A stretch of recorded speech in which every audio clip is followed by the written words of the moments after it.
First time in my life that I have witnessed a singing priest that made Mrs. Buston cry. We looked around this afternoon. Who is singing? We have not seen anybody. Later on, we have seen the priest, the singing priests, and a very good singer. The second unique thing that we have, the singing couples. They also sang in the homily. And the dancing couples as they entered this evening. This is the first time I have seen this. You know, last 3 weeks ago, that was the first time that I met the two, Noel and RD, in a vehicle flying Buena Vista to Hordan. For the rest of the people from Pangasinan, it's the two new municipalities. It's the two municipalities in Buena Vista. RG introduced her companion with sparkling eyes and the sweetest smile. That's the sweetest smile I ever seen from RG.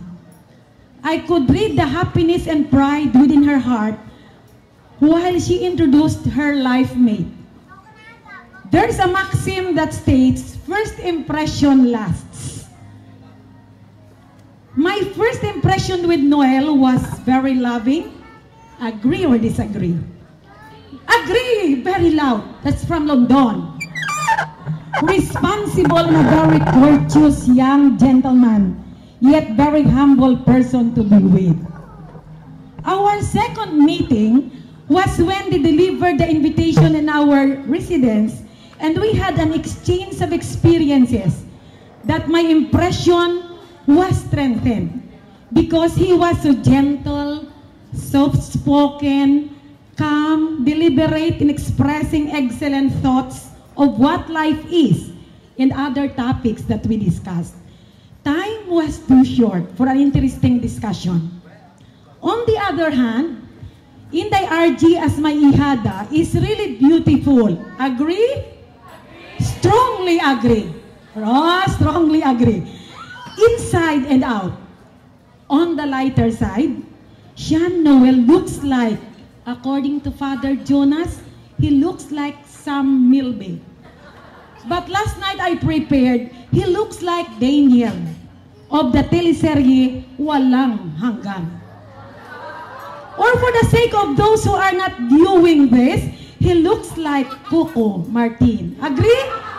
Agree. Sean, it will last until 10 o'clock. Inday RG is more than Katrina. Beautiful, cute, with perseverance, patient, industrious, spiritually founded, etc. I will not reach 10 o'clock. I am not flattering the two newlywed couple, but that's my personal observation. I'm so excited to witness the most memorable day as they exchange vow as one of in the holy matrimony. One from the famous province of Bangos, right? And maybe in Manila now. And the 100 Islands in Pangasinan, where my friend Mayor Braganza of Alamino City is there. And the one from the home of the sweetest mangoes, Guimaras. And my friends, we are now in the Central Philippines, the mega region of warm and hospitable people, celebrating and enjoying today's memorable day for Noel and Inday RG. To my ihada in ihado, please bear with me as I walk you through to the world of married life. In marriage, two entirely different individuals encounter each other, unite and create a new world and life experiences, while interacting, respecting, recognizing, sharing, helping each other, the two gradually attain harmony and perfection together. But remember, my dear ihada in ihado, we are not always on the bed of roses. Remember, life in this world is full of challenges, full of surprises. We are always sometimes up and sometimes down. But take note, there are different challenges in your home, in your community, and even in the workplace. So in marriage, we have great expectations that sometimes give us some feeling of dismay because we could not achieve what we are expecting. So a word of advice, no matter how big challenges are, always have a love triangle. Kung love triangle, do not confused. Christ as the center and on the top of the triangle, the highest point of your life. And on both ends are both of you, aligned and no barrier. At the center are your children and all your activities. Keep an open communication, discuss and agree, do not quarrel. Admit your limitations and accept imperfections. Sustainably mold yourselves to be patient, forgiving, willing to lend a helping hand, and open-minded. Push. Always push. Hindi mo, wag mo i-push ha, baka mahulog. Remember the acronym PUSH. Pray unceasingly until something happens. Never think that God's delays are God's denials. True prayers always receive what is asked for and something better. So to both of you, never forget the way you look at each other today. Naalaala nyo how you look at each other today? During your exchange of married vows? So sweet! It's a look of unconditional love. With this, I would like to congratulate the parents and the newlywed. Palakpakan natin. Mr. Simplicio and Mrs.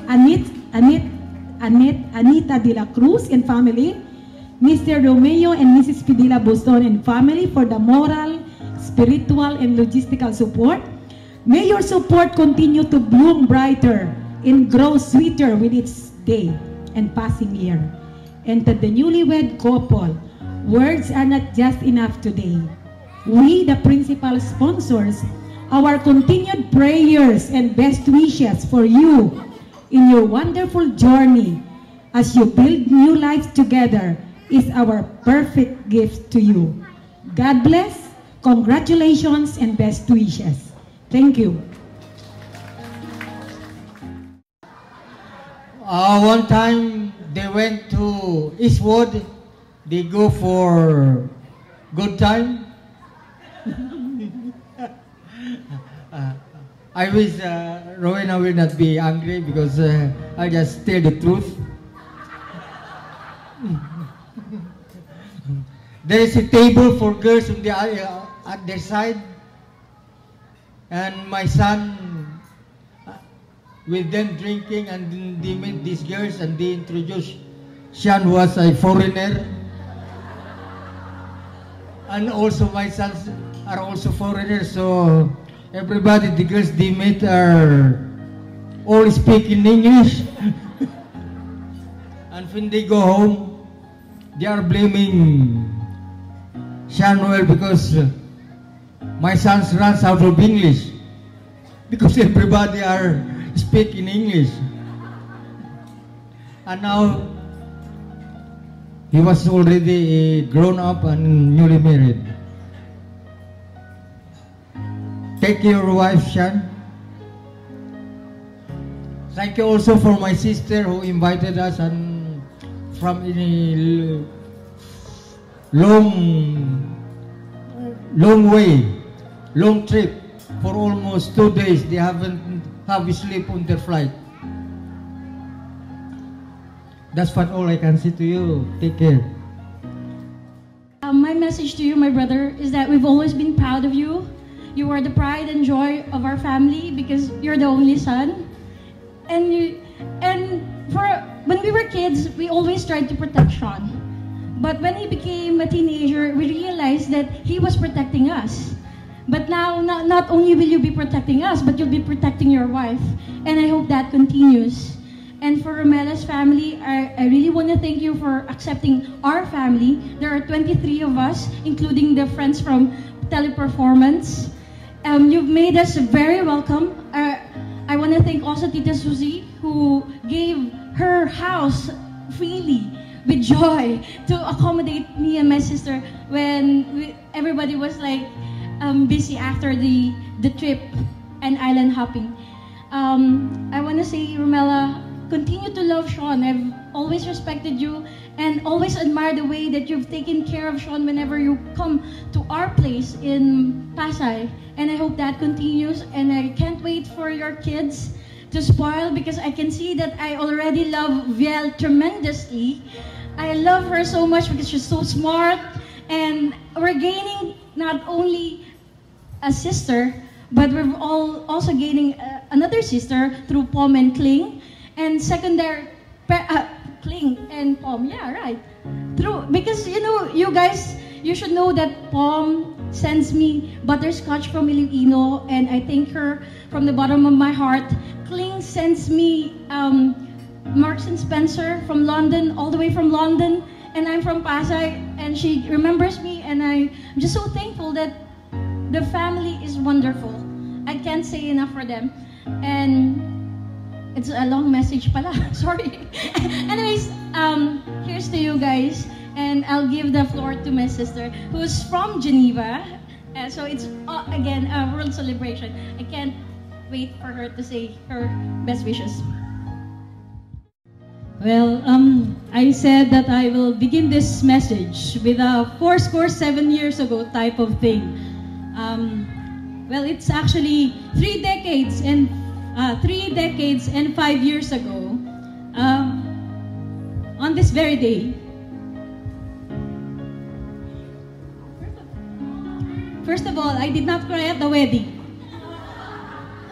I found the priest very funny, and I was thankful for the priest, because I know that it's very unlucky for the bride and groom to cry on their ceremony.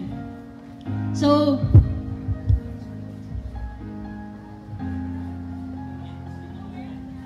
when they were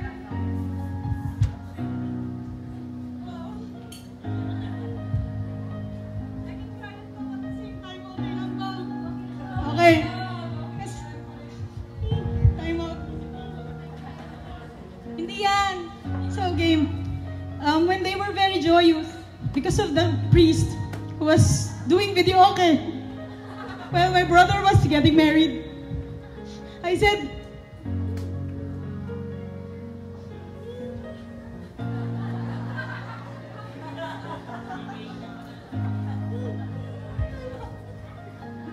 we'll have a happy wedding and a happy marriage. And I was very thankful for the priest. So I begin with 3 decades and 5 years ago. My parents, on this very day, got married secretly in Tagaytay. And it was prompted by my ninong and ninang, who my ninong already passed away. And my ninong told me about this after 20 years of not seeing each other, because he left for San Francisco. And he told me that he sponsored my parents' secret wedding. And they had a reception at Taal Vista Lodge. Ang swerte, no? Taal Vista Lodge. And it's a secret wedding. And it was my ninong who organized everything. And my aunt and uncles just found out yesterday, because I was planning to begin my speech like this.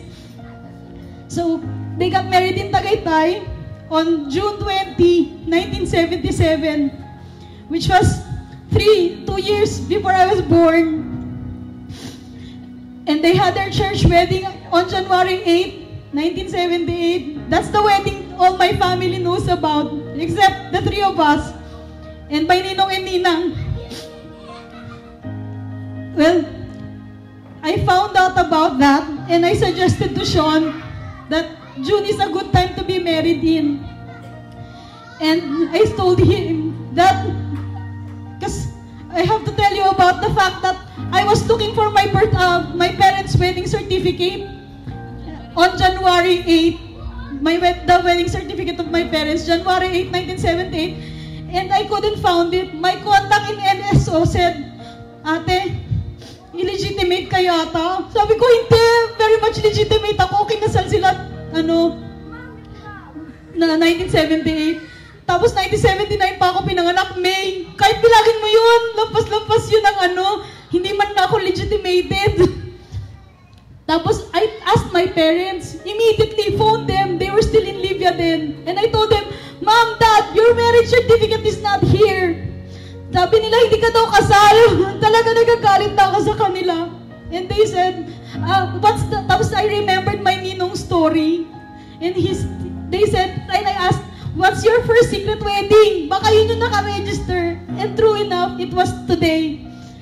And I suggested to Sean and Romela when they were planning to get married that it should be June. And they might wish, I actually suggested, and they might wish to make it on the day that we should celebrate, I think, the very least, the first wedding of my parents after 35 long years. So now, on this very day, and I thank God that it's Romela who Sean is marrying, because Romela acquiesced immediately. I told her about the wedding, and she said, okay ate, that's a very good idea. So, buti na lang si Romela, napakabait. So, well, hindi na ako naiiyak, pero kaya, di ba? Toast na ba? Oh, well, marami pa ako sasabihin. Kasi, si Sean, Cosette was talking about protection. And, Sean really, when he was a kid, Cosette was his number one protector. She would karate kick everyone who would try to bully Sean, who was then very tiny. Now he's tiny. And then later on, Sean became our kuya. So we tried calling him Kuya Sean, and he has been acting like a kuya ever since he became bigger than than the two of us. And we're talking about that. So nauna yung kuya namin nagkakaksal. So hindi kami nauna kasi si kuya eh. Susunod na si ate bago ako, di ba? And I was very thankful that it was Romela, because I think Sean, over the years, I felt that Sean was being taken care of. We took care of Sean because we love Sean very much, as you probably see,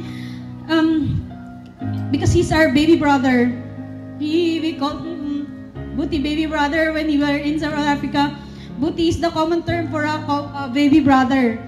So, and we called him Shawnee, trying to make, because he was so big and strong. And so we tried calling him Shawnee. And